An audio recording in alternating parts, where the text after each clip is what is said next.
Student, ये आपके पास mass fraction है। अब देखो मास फ्रैक्शन और मोल फ्रैक्शन में बहुत सारा आपको कंफ्यूजन होता है।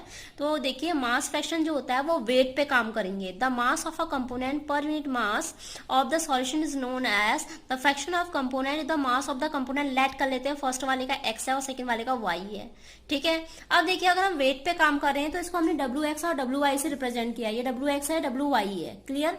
तो मास और फ्रैक्शन ऑफ एक्स कंपोनेंट के लिए डब्ल्यू एक्स मान लेते हैं, डब्ल्यू एक्स के अपॉन में W X plus W Y. Mass fraction of Y component के लिए डब्ल्यू वाई मानते हैं, डब्ल्यू वाई अपॉन में W X plus W Y. अब आपको पता है कि W X plus W Y की वैल्यू आपको इतना मिल गया। याद रखना डब्ल्यू एक्स एक्स के लिए काम करेंगे तो एक्स ऊपर आएगा, वाई के लिए काम करेंगे तो वाई ऊपर आएगा, होल अपॉन में दोनों सॉल्यूशन का, ठीक है। ये solute plus solvent, solute plus solvent. अब W X plus W Y दोनों की वैल्यू आपने पुट अप कर दी तो दोनों का एलसीएम कितना आ जाएगा, W X plus W Y. तो यहाँ पर कितना बच जाएगा आपके पास, W X plus W Y cancel out होगा 1। आप देखो दोनों का देखो सॉल्यूट प्लस सॉल्वेंट का 1 आता है मैक्सिमम, ठीक है। मोल फ्रैक्शन क्या होता है, ये तो हमने वेट पे काम किया। यहाँ पर हम किस पे काम करते हैं, देखिए the ratio of the component present in the 100 part by weight of the solution, most fraction of the all the component of solution is known as mole fraction of that component. देखिए mole fraction of solvent और solute दो के लिए काम करेंगे। First आप किस लिए काम करोगे, सॉल्वेंट के लिए, दूसरा करोगे सॉल्यूट के लिए। अगर हम सॉल्वेंट के लिए काम करेंगे तो सॉल्वेंट 1 वाले का ही नंबर ऑफ मोल आएगा और इसका ही नंबर ऑफ मोल आएंगे, प्लस नंबर ऑफ मोल किसके आएंगे, देखिए अगर सॉल्वेंट करेंगे सॉल्वेंट का ही ऊपर आएगा, यहाँ पर भी सॉल्वेंट का आएगा प्लस सॉल्यूट होगा क्योंकि नीचे टोटल सॉल्यूशन का होता है।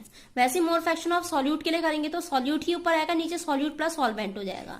Where n1 n2 are the number of moles the component, 1 वाला सॉल्वेंट है, सेकंड वाला सॉल्यूट है। The sum of the mole fraction निकालते हैं ऑल द कंपोनेंट के लिए ऑलवेज 1 आता है क्योंकि फर्स्ट वाला और सेकंड वाला दोनों का एलसीएम लोगे। जैसे सिमिलरली आपने ऊपर वाला वेट में काम किया था, यहाँ इस पे काम किया था, जैसे वैसे इस पे भी काम करेंगे तो दोनों का ऐड करेंगे तो नीचे n1 प्लस n2 एलसीएम हो जाएगा, प्लस n1 n2 आ जाएगा n1 प्लस n2 से, और नीचे का n1 प्लस n2 कट जाएगा और कैंसिल करके आपके पास कितना आ जाएगा, 1 आ जाएगा। It means chi1 plus chi2 1 होता है। अगर आपके पास एक का मोल फ्रैक्शन आ जाता है, दूसरे का मोल फ्रैक्शन आपको कैलकुलेट करना है तो आप 1 में से सबट्रैक्ट करेंगे तो दूसरे का आ जाएगा। आपको इतनी कैलकुलेशन करने की रिक्वायरमेंट नहीं है, फर्स्ट वाला कैलकुलेट कीजिए, देन आपके पास सेकेंड वाले का आंसर फॉर्मेशन हो जाएगा। ओके, ये आपके पास हमेशा क्या होता है, 1 होता है। ये क्वेश्चन आपके पास एग्जाम में भी आ जाता है 1 मार्क्स में। The sum of the mole fraction of all the component कितना होता है, 1 होता है। ओके, इसे नोट कीजिएगा। Now start the question of mass percentage. Calculate the mass percentage of benzene. It's your solute. And carbon tetrachloride. It's your solvent. Each 22 gram of benzene is dissolved in 122 gram of carbon tetrachloride. Its meaning mass of solution. Complete solution जो होता है वो solute plus solvent होता है। ये आपके पास benzene, यहाँ पास solute है, ये आपके पास solution है। क्लियर। मास ऑफ बेंजीन आपको 22 ग्राम दे रखा है और जो आपके पास मास ऑफ कार्बन टेट्राक्लोराइड है वो 122 ग्राम, ये आपके पास यहाँ पर सॉल्वेंट है। दोनों को ऐड करोगे तो मास ऑफ सॉल्यूशन आ जाएगा 144 ग्राम। अब आपके पास फॉर्मूला होता है, आपको सॉल्यूट के लिए काम करना है तो मास ऑफ बेंजीन, यहाँ बेंजीन आपके पास सॉल्यूट है जबकि कार्बन टेट्राक्लोराइड सॉल्वेंट है, तो mass of benzene as it is ये सॉल्यूट आ जाएगा, होल अपॉन में आपके पास ये आएगा सॉल्यूशन, मल्टीप्लाई 100, दोनों को सॉल्व आउट करोगे तो आपके पास आपका आंसर आ जाएगा, मास आ जाएगा किसका, सॉल्यूट का। नेक्स्ट क्वेश्चन है calculate the most fraction of benzene in solution containing 30% by mass in carbon tetrachloride. अब आपको मोल फ्रैक्शन के लिए काम करना है। मोल फ्रैक्शन किसका निकालना है, बेंजीन का निकालना है, याद रखिएगा। इसमें 2 कंपोनेंट, एक बेंजीन है, दूसरा कार्बन टेट्राक्लोराइड है। तो let the mass of the solution 100, जो टोटल सॉल्यूशन का जो कंप्लीट मानते हैं वो 100 मान लेते हैं। इसमें से आपसे कह रहे हैं then the mass of the benzene the solution 30 gram. अगर आपके पास जो बेंजीन है 30 ग्राम है तो बचा हुआ पार्ट किसका होगा, कार्बन टेट्राक्लोराइड का होगा। वो कितना होगा, 100 में से माइनस कर देंगे 70 ग्राम।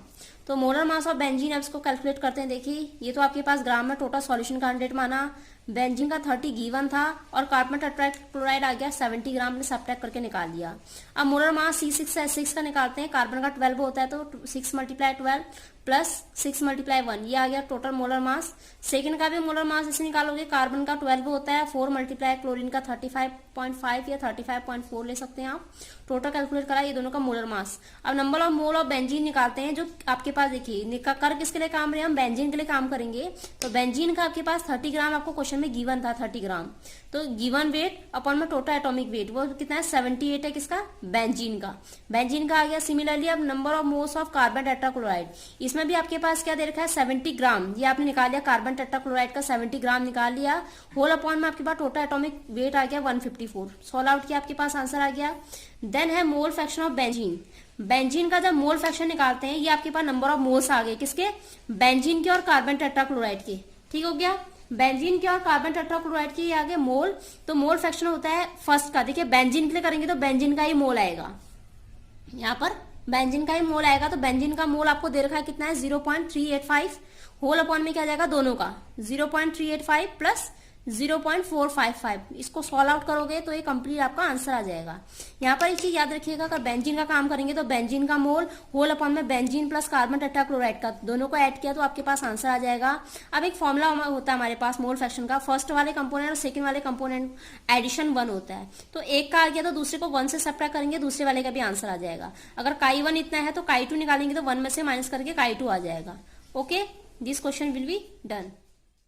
आगे क्वेश्चन है, calculate the molality and mole fraction of KI if the density 20% of aqueous KI is 1.202। ठीक है स्टूडेंट, देखिए let the mass of the solution is water, complete का मान लेते हैं 100, KI का गिवन है 20, तो बचा हुआ सॉल्वेंट कितना होगा, 100 माइनस 20 कितना होता है 80 होता है। तो ये ग्राम में देखा, इसको किलोग्राम में कन्वर्ट कर लेंगे क्योंकि अभी आपके पास जो फॉर्मूला आने वाला है वो आपके पास किलोग्राम में ही बोलेगा। ठीक है, तो फर्स्ट है कैलकुलेट द मोलिलिटी। मैं अब देखो मोलिलिटी निकालने के लिए क्या करेंगे, सबसे पहले आपको क्या चाहिए, नंबर ऑफ मोल्स चाहिए। नंबर ऑफ मोल्स के लिए गिवन वेट तो 20 दे रखा, अपॉन में टोटल एटॉमिक वेट ये निकाल खा, देखो KI का, K का होता है 39 प्लस I का होता है 127, ऐड करेंगे 166। तो नंबर ऑफ मोल्स होता है गिवन वेट, ये किसका दे रखा है 20 का गिवन वेट 20 दे रखा था KI का, होल अपॉन में total atomic weight 166, then you will get your answer. Molality of solution होता है number of moles whole upon में mass of the solvent in kg। अब number of moles of KI ये कितना दे रखा आपको, देखो 0.120 ये आपने फाइंड आउट किया है। होल अपॉन में mass of the solvent, solvent देखो ग्राम में था तो किलोग्राम में कन्वर्ट कर दिया क्योंकि फॉर्मुला आपका किलोग्राम में होता है। देन सॉल्व करेंगे तो एक चीज तो आ गई आपके पास क्या, मोलिलिटी। नेक्स्ट है कैलकुलेट द मोलिरिटी। मोलिरिटी क्या होता है, देखो मोलिरिटी के लिए भी आपके पास फॉर्मुला होता है कि molarity of the solution moles of solute whole upon में volume of the solution litre. इसके लिए आपके पास सबसे पहले नंबर ऑफ मोल्स चाहिए। देखो इसमें दिया क्या है, डेंसिटी दे रखी है क्वेश्चन में 1.202 ग्राम पर लीटर। अब फॉर्मूला क्या होता है, देखिए आपके पास वॉल्यूम इज इक्वल होता है मास अपॉन में density. Volume is equal mass upon में डेंसिटी, मास टोटल 100 दे रखा है, डेंसिटी आपके पास ये दे दी, तो ये आपके पास volume of the solution calculate कर लेंगे, इतना आ जाएगा आपके पास कंप्लीट। ये ml में आएगा, ml को आप कन्वर्ट कर लेंगे क्योंकि यहाँ पर देखो ग्राम से ग्राम कट जाएगा, ये ml इनवर्स है तो ऊपर से जाएगा, तो ml में आएगा। इसको भी क्या करोगे 1000 कर देना अपॉन में, तो ये लीटर में आ जाएगा।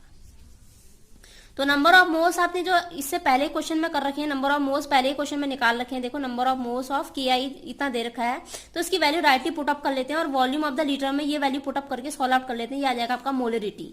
अब आपके पास मास फ्रैक्शन, मास फ्रैक्शन में आपको क्या चाहिए, देखिए मास फ्रैक्शन मोल फ्रैक्शन में आपको क्या क्या रिक्वायरमेंट है, देखो number of the moles of KI ये आपके पास 0.120, ये नंबर ऑफ मोल्स आप पहले इस क्वेश्चन में भी निकाल चुके हो। देखो नंबर ऑफ मोल्स यहाँ भी रख चुके हो और एक value number of moles of यहाँ भी रख चुके हो, तो नंबर ऑफ मोल्स आपको इतना गिवन है। Number of moles of the water क्या होता है, वाटर का निकालेंगे तो mass of water whole upon में molar mass of water, mass कितना दे रखा है 80 और मोलर मास H2 का निकाल लेना क्योंकि ट्वाइस मल्टीप्लाई H प्लस 16 करोगे तो 18 आता है, तो ये आ जाएगा number of moles of water. देखो KI का मोल्स मिल गए, वाटर का मोल मिल गए, तो मोल फ्रैक्शन ऑफ KI कैसे निकालेंगे, देखो अगर KI के लिए काम कर रहे हैं तो KI का ही ऊपर रखेंगे 0.120 अपॉन KI प्लस का वाटर, दोनों ऐड करेंगे, then you will get your answer. ये KI का है, अगर आपको यहाँ पर वाटर का निकालना होता है तो 1